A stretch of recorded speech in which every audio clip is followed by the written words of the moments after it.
শোনো সেলিম, তোমার সাথে আজকে আমার একটু কথা বলে খুবই ভালো লেগেছে। আমার মধ্যে একটা গরিব সাধারণ মানুষ এর লগে ঘুরতে আপনার ভালো লাগতেছে, এটা শুনে আমার একটু লজ্জা লাগতেছে। আমার নিজের খুব ধন্য মনে হইতেছে।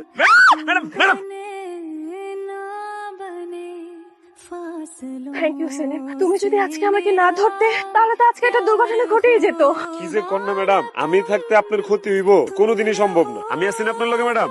সেলিম, তুমি যে কেন আগে বিয়ে করছো? তুমি যদি বিয়ে না করতে আজকে আমি তোমাকে ঢাকায় নিয়ে যেতাম। রে তুই যেন বয়া রইছস, তোর তো সারাটা গ্যারাম খুঁজা তন্ন তন্ন করে লাইছি, তোরে পাইলাম না। তোর লগে বিস্কুট লাইছি, ধর।